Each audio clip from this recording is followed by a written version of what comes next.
Now see, he's getting excited. You know why he's doing this? Because he can't wait to run. Isn't that amazing? You see, he already feels it. He already feels... Or you bring him here all the time? Yeah, I bring him here all the time, and then he runs around.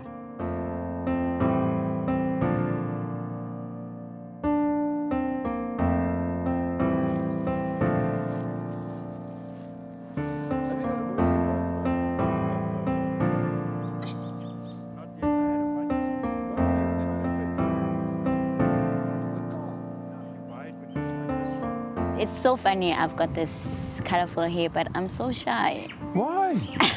I'm the most shyest person. Yeah. But yeah, I think my hair represents my personality. Yeah.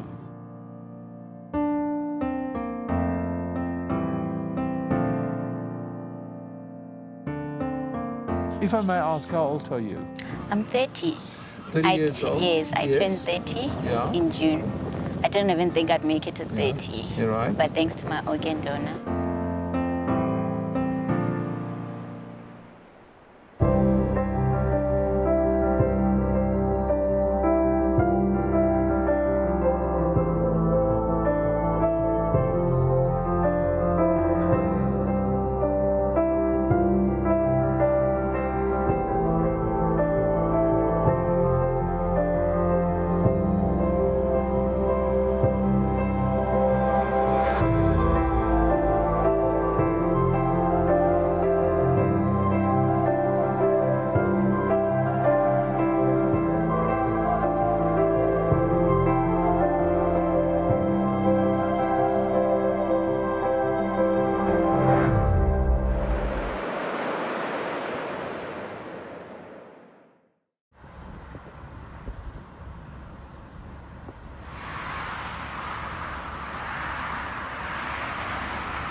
Right through the series, I had the problem. But the people are reluctant to talk about transplant and in the black culture. Yes. So I was wondering why? It's more like I mentioned before, they feel like their ancestors won't be able to accept them. So it's more like you won't be accepted. Yeah. Like they want to bury their humans in full. Yeah. Well, in my belief, I believe that when you die, it's your soul that goes up. Yeah. And if you're going to bury your body, doesn't it get eaten and it decomposes and whatnot? So they'd rather have that rather than saving a life. If they were in my shoes, does that mean they were going to reject the opportunity of getting a liver or any other organ? Because in that case, that means now, will my ancestors say, but that's no longer our person because she carries another part of her from another person? There is something that we perhaps don't know. So I don't judge that as well, you know what I mean? All that we can really do is awareness, you know what I mean? Awareness for people to explain to people that it makes a difference, you know, like it made a difference in your life. Yes. Life is a stage and we are only the players, but we have an important role. We create the play. When I met Mimu, I knew there was only one place to talk to her, in the theatre where I do most of my work and where she can tell her story created by her own courage and determination and a gift of life. Your name is Madimo. You were borrowed from Madimo, and so your name became Madimo. Madimo. If you are borrowed, do you think Madimo would like you back one day? Yes, he'd love to, just not yet. You want to live a little bit? Yes.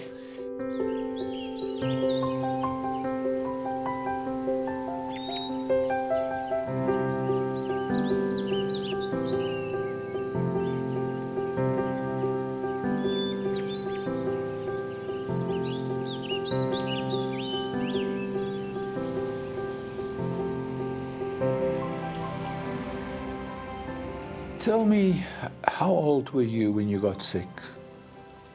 I've just finished my matric exams and I was home waiting to start my first year in 2008. So I At university? Yes. Yeah. I got so sick late 2007 and I started having chest pains and my eyes were yellow, and I asked my dad to buy me Gaviscon because my dad would normally take us to the hospital when something is not right because my mom was not there. My mom passed on when I was 10. So he rushed me to the hospital, and as we got to the hospital, I was starting to get clots on my neck. They were so visible, the doctor was like, he stopped the consultation and said, let's go for bloods, because it could be blood cancer, but he didn't want to scare anyone. So we went there and did the bloods. The following day, I was called in for emergency to say there's something wrong with my liver.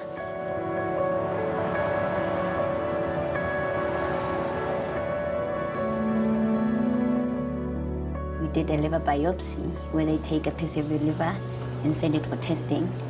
And the test came back that I had autoimmune hepatitis, where my immune system attacks my body.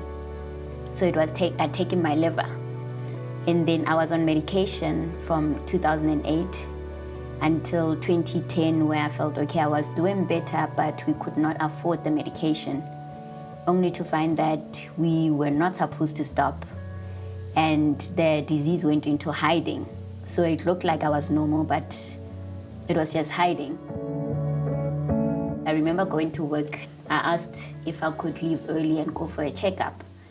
And I left work, I got to the hospital, and they said to me, how did you get here?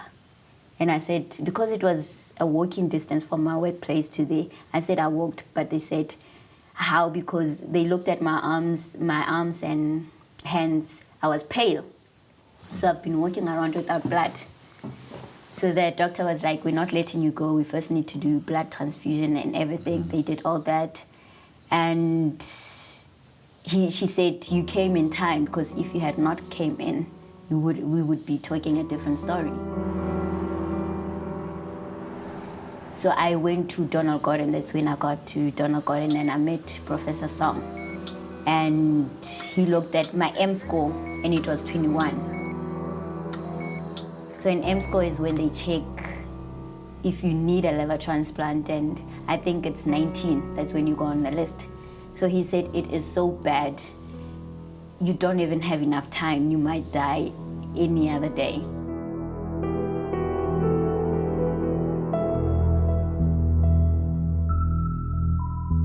I remember he kept on reminding me how I was going to die if I do not get that liver. So I went on the wait list in June, and as we were going through the whole process, I met Dr. Bota at Wits Donald Gordon, and I remember our first interview. He said he met my family for the first time, and he said to my dad, two things are going to happen. It's either we buy your daughter a coffin or we get her liver.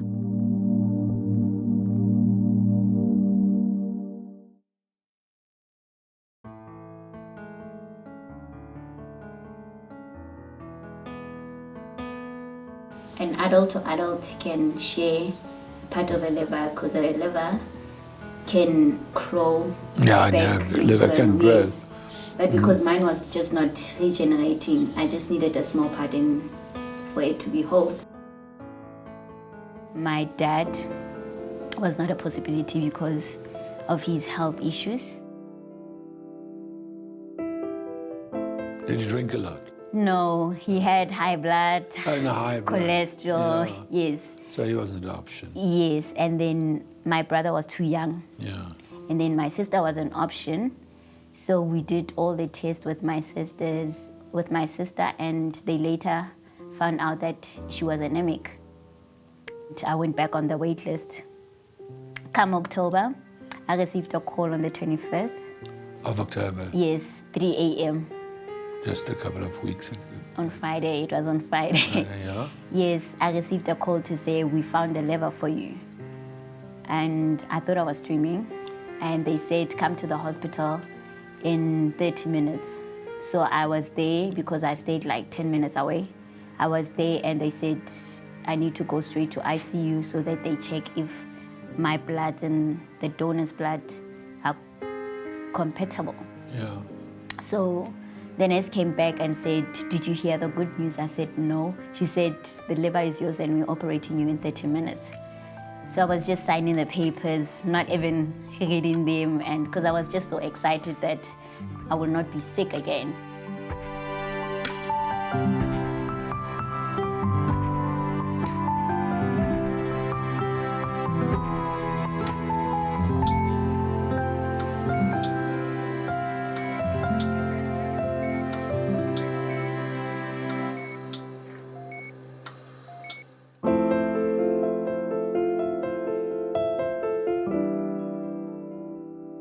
Not in blood and not in name. Different, yes, and yet the same. Joined by coarse and common voice. Knowing that you made a choice in donating life. You may be gone, but a part of you still lives in me. Thank you for a gift of life. Yours faithfully, Mimo. Phew, Mimo. Oh, my dear, isn't that beautiful?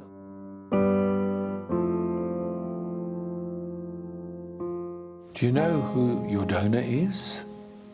I do not know who my donor is, but I know that he was male, a white male. Yes. So, because remember this morning we were driving and we actually made a little story around him to make it quite magical. So we decided his name will be David, and David is a tall guy with blue eyes. And in the Bible, David was a beautiful man. And a king. And a king. Yes, I can now talk to David. Yeah.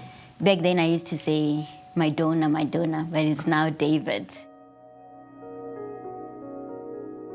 I can tell you, you are an angel. I am. You're an angel. On earth, yes. On earth. And the time, it ticks and it ticks and it ticks. You know what it means? Yeah?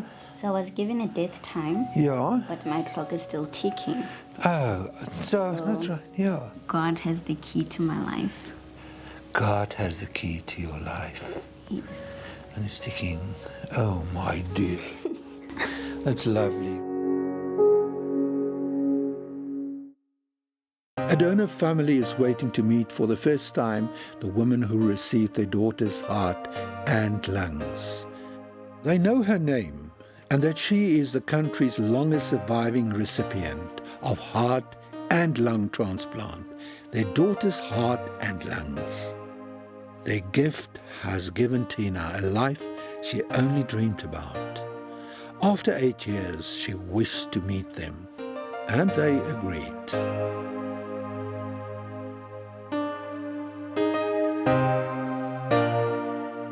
An otherworldly spirit fills the night air. Khalees died at the age of 17. In the pain of their sudden loss, they showed the generosity to donate her organs, and the recipient is but a minute away. Tina requested the donor family to send a photo of Khalees, and she commissioned an artist to create a portrait as a gift. A poignant moment before they actually meet Tina.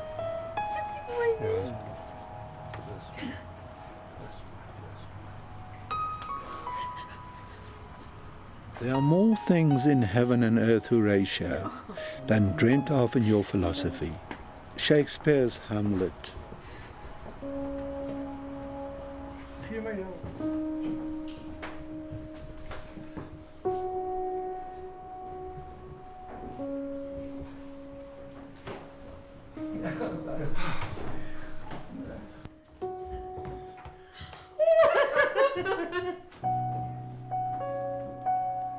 Oh, Tino. Oh, sorry. Oh, sweet. Dankie. Ja. Jy moet die dankie sê, jou. Dankie. Oh, dit is wonderlik. Oh, jy is pragtig.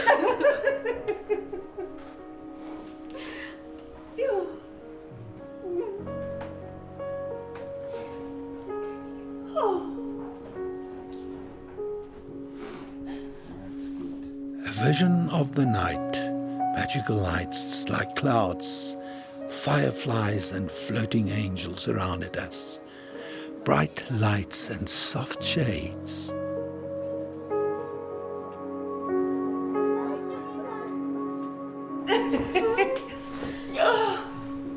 Oh, we're not gonna cry. It's so beautiful. Oh, we love you. Hello. This is Mama. I know. Look at the tears. Hi, Kelly. Peter. Pleased to meet you. Pleased to meet you.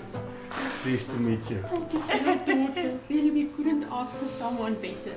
Eva. Hi, Peter. How are you? Very well yourself. Thank you for making it. But it's so nice to meet you. And thank you for this. Really. Thank you. Thank you for making such an effort to come. No, it's a pleasure. Do you like it? Yo. Feels as if she's here. Oh, I can't wait. I'm so excited. We always have this hair that we couldn't control. It was always everywhere. It's beautiful, eh? Oh. Love and compassion became a metaphysical presence around the people, celebrating life, life given and life received. She couldn't ask for someone better to get her heart. Thank you. Oh, that is just... Thank you. Oh, yes, You are part of us now, Tina. Jy het ons geërf. Okay, She now was a happy-go-lucky one. let me just tell you, when the artist drew this, she's quite a spiritual person, and she said this girl used to actually laugh a lot. Yeah, she loved. Isn't that amazing? She loved life. So you feel that the artist is connected to all of this. Isn't that amazing? And you know what? She was standing in my room, and she said to me, "Mommy, I'm not going to live long." Yes. And it was before the headaches. It was before everything. And I told her, "You can't say something like that, Nancy. She said, "You must always remember, I love you very much, but I'm not going to live long." A week after that, the headache starts. Through your tragedy, you have given us so much joy, and we'll spend a lifetime thanking you. Tina's been a nervous wreck the whole of today. Yes, me too. Why? Just No. Just, yeah. She's actually was more nervous today than she was when we heard that she was. There was a possibility of the organs, and when they wheeled her through into the theatre to have the op, she said, "Cheers, Mum, I'll see you just now." Oh. And now today she's been a nervous wreck the whole day. And this is more important. Oh, amazing.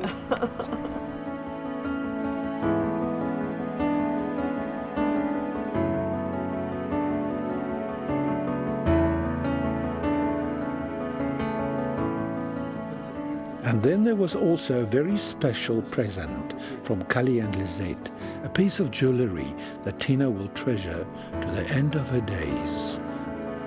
A secret message, too private to share. Deel te mooi. Ja, Engel. Deel te mooi.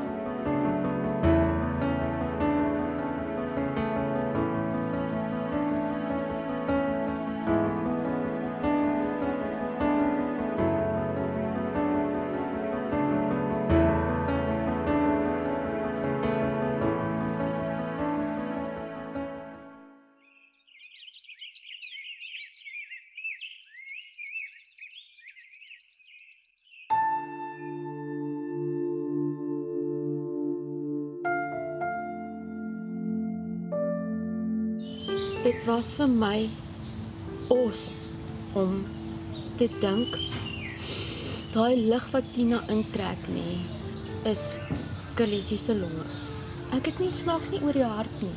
Ek het ook vir Tina gevra, hoe was dit vir jou om daai eerste asem, want sy kon nooit asemhaal regtig nie. Sy kon nie soos ons regtig, jy weet, jou longe vol trek en lug voel nie. Jy weet, dit was vir my emosioneel sal ek dit nooit in woorde kan beskryf nie. Ek het nie die woorde om dit te beskryf nie. Ek voel ek is bevoorreg om vir Tina te ontmoet.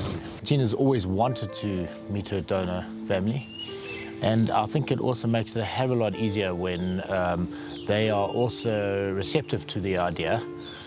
And it's fantastic when the donor family is actually wonderful people too. It makes it so much easier, because everybody's nervous and a bit worried about how people will perceive them, and they want to be liked. To Tina, it's been such an experience to meet her new parents, and that's actually what they are. You know, she's half of them and half of me, and it's just... That's interesting. That's an interesting thing that you just said. Yeah. Her new parents. And it is her new parents, so and she's very blessed to have that. And I mean, the fact that they've actually connected so well, and today for them is a very emotional day, because today is the 28th of October, which was the day that they actually decided to date, and Tina was operated on tonight, the 28th of October. I can't believe it was actually today. Is that not? So today is a very emotional day for all of us. Yeah. Again. Yeah. But with happy emotions. This morning I was speaking to Lizette, and she told me the most amazing thing with tears in her eyes. She said to me, when she saw you and how you were breathing, and that was so evocative, because that breath was the breath of her daughter. Jan, it's been, you know, it's something that I've dreamed of since before my transplant. So it's been sort of 8 years of hoping and dreaming of meeting my donor's family, and it's far surpassed my dream, meeting them. It's been incredible to just say thank you to them and meet them and learn a little bit about who Carlise was. And I can see why she donated her organs, because her parents are such kind and loving, giving people. And I owe them my life.